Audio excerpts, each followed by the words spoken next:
राधे कृष्ण आप सभी को। आमल की एकादशी व्रत कथा। 88,000 ऋषियों को संबोधित करते हुए सूत जी ने कहा, हे विप्रो, प्राचीन काल की बात है। महान राजा मानधाता ने वशिष्ठ जी से पूछा, हे वशिष्ठ जी, यदि आप मुझ पर प्रसन्न हैं तो ऐसे व्रत का विधान बताने की कृपा करें जिससे मेरा कल्याण हो। महर्षि वशिष्ठ जी ने कहा, हे राजन, सब व्रतों से उत्तम और अंत में मोक्ष देने वाला आमल की एकादशी का व्रत है। राजा मानधाता ने कहा, हे ऋषि श्रेष्ठ, इस आमल की एकादशी के व्रत की उत्पत्ति कैसे हुई? इस व्रत के करने का क्या विधान है? हे वेदों के ज्ञाता, कृपा कर ये सब वृतांत मुझे विस्तार पूर्वक बताएं।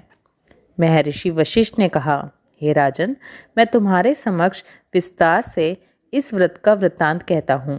ये व्रत फागुन मास के शुक्ल पक्ष में होता है। इस व्रत के फल के प्रभाव से सभी पाप नष्ट हो जाते हैं। इस व्रत का पुण्य 1,000 गोदान के फल के समान है।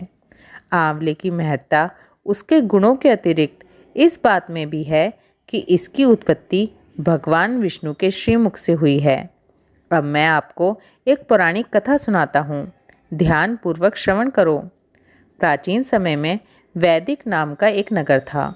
उस नगर में ब्राह्मण, वैश्य, क्षत्रिय, शूद्र, चारों वर्णों के मनुष्य प्रसन्नतापूर्वक निवास करते थे।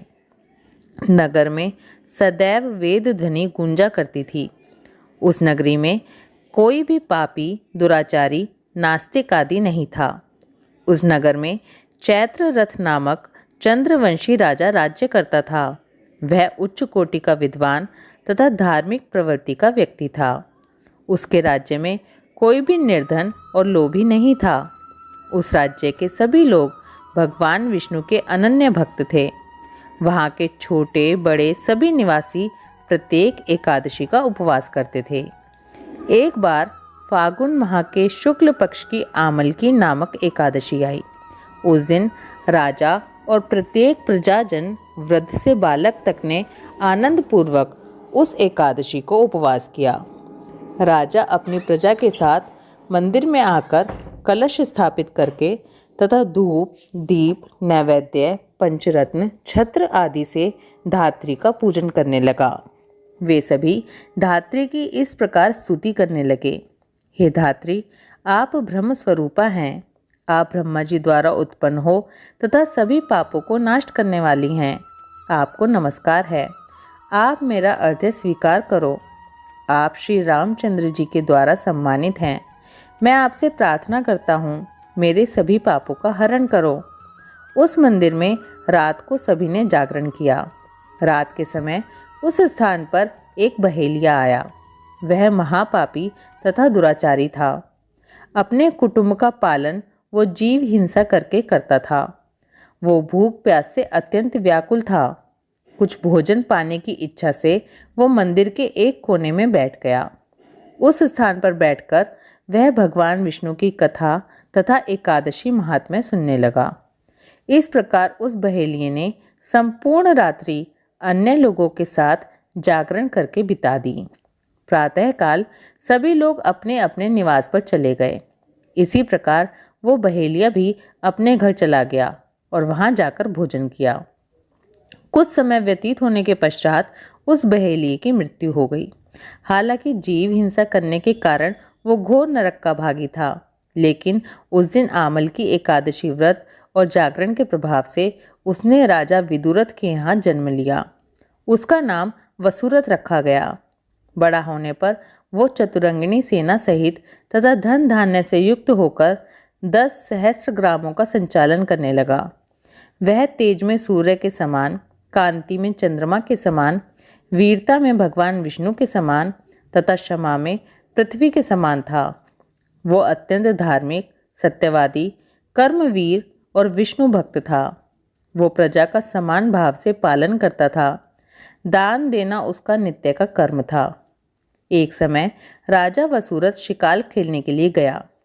दैवयोग से वो वन में रास्ता भटक गया और दिशा का ज्ञान न होने के कारण उसी वन में एक वृक्ष के नीचे सो गया।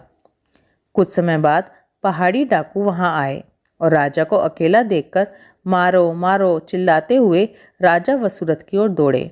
वो डाकू कहने लगे कि इस दुष्ट राजा ने हमारे माता पिता पुत्र पौत्र आदि समस्त संबंधियों को मारा है और देश से निकाल दिया।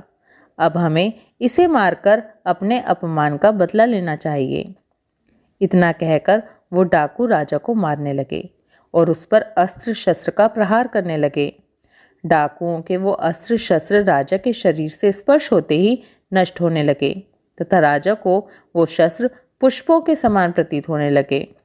कुछ समय बाद प्रभु इच्छा से उन डाकुओं के अस्त्र शस्त्र उन्हीं पर प्रहार करने लगे, जिससे वे सभी डाकू मूर्छित हो गए।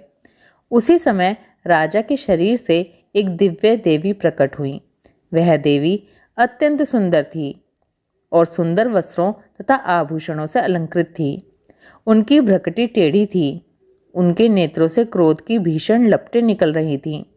उस समय वे लपटें काल के समान प्रतीत हो रही थीं। उसने देखते ही देखते उन सभी डाकुओं का समूल नाश कर दिया। नींद से उठने पर राजा ने वहां अनेक डाकुओं को मरा हुआ पाया। वो सोचने लगा कि इन्हें किसने मारा, इस वन में कौन मेरा हितैषी है।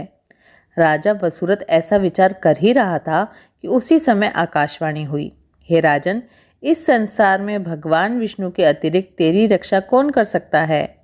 इस आकाशवाणी को सुनकर राजा ने भगवान विष्णु को स्मरण कर उन्हें प्रणाम किया और इसके बाद अपने नगर को वापस आ गया और सुखपूर्वक राज्य करने लगा। महर्षि वशिष्ठ ने कहा, हे राजन, ये सब आमल की एकादशी के व्रत का प्रभाव था। जो मनुष्य एक भी आमल की एकादशी का व्रत करता है वह प्रत्येक कार्य में सफल होता है और अंत में वैकुंठ धाम को पाता है। आमल की एकादशी व्रत कथा समाप्त।